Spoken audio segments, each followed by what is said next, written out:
বন্ধুরা, কেমন আছেন আপনারা? আশা করি নিশ্চয়ই ভালো আছেন। আমিও ভালো আছি। আমি তামান্না আতিক মুস্কান খান।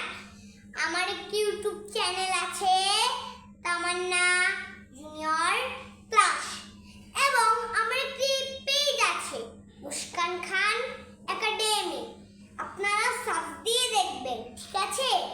তাহলে আজকে আমরা শিখব ইউনিট 10 ফুড এন্ড ড্রিঙ্ক, খাদ্য ও পানীয়, পার্ট 9 নাম্বার।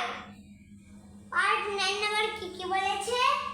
পাখির বা মুরগির মাংস। পাখির বা মুরগির মাংস। পাখির বা মুরগির মাংস। আপনারা মুরগির মাংস খান না, সেটাকে পাখির বা মুরগির মাংস বলা হয়। তার ইংলিশ মিলিয়ে ফাউল, FOWL, FOWL, ফাউল, ঠিক আছে? এরপর আছে ঘি। ঘি কাকে বলে? ঘিকে আবার আমরা ঘৃতও বলতে পারি, কিন্তু আমরা এখন থেকে ঘি বলবো। ঘি, ঘি হচ্ছে দুধের তৈরি, ওটা দুধেই বানায়, ঠিক আছে? আছে তরকারির ঝোল। তরকারির ঝোল, তরকারির ঝোল কাকে বলে? আপনারা হলো যে মুরগির মাংস, মাছ হলো ওগুলোর মধ্যে যে আপনারা ঝোল দেন না, সেই ঝোলগুলো ভাতের মধ্যে মাখাতে হয়, সেটাকেই তরকারির ঝোল বলা হয়, ঠিক আছে?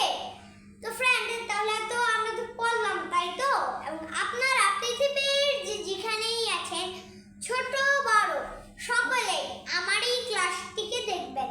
এবং আপনারা যারাই আছেন, তারা যদি বাংলাদেশ থেকে বিদেশে যারাই যান, তারা যদি বাংলা জানে, তারা তো ইংলিশ জানেন না, তাই জন্য তারা মন দিয়ে আমার এই ক্লাসটিকে দেখলে আপনি অবশ্যই ইংলিশে কথা বলতে পারবেন। তাহলে চলুন কথা না বাড়িয়ে মূল ক্লাসে চলে যাই। পাখির বা মুরগির মাংস, তাই আমি লিখে দিচ্ছি ফাউল।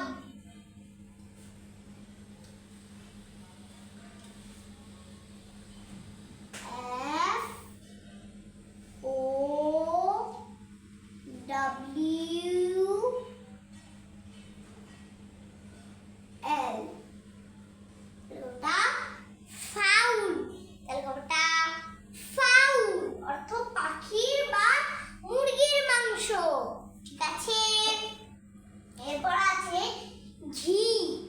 ঘি, তাহলে আমি লিখে দিচ্ছি ঘি। ঘি বানানো অনেক সহজ। যেরকম জিতে গ, এটার সাথে এস দিলাম, GH, ঘ ডাবল ই, ঘি হয়ে গেল। তাহলে আমি লিখে দিচ্ছি ইংলিশে ঘি।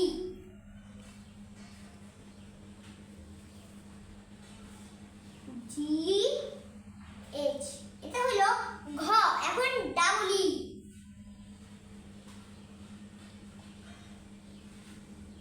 তাহলে ঘি, তাহলে ঘি, তাহলে কি হবে? এটা ঘি, ঠিক আছে?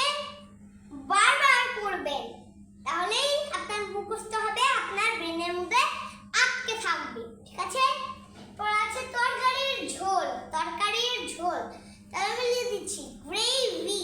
গ্রেভি,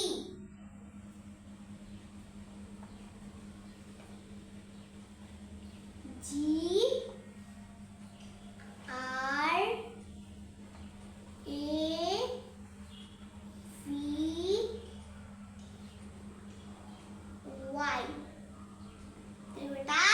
গ্রেভি, গ্রেভি অর্থ তরকারির ঝোল, ঠিক আছে? তো ফ্রেন্ড, তাহলে চলুন কি শব্দ আমরা জেনে নিলাম, এটা আমরা একটু পড়ে দেখি হয়েছে কিনা।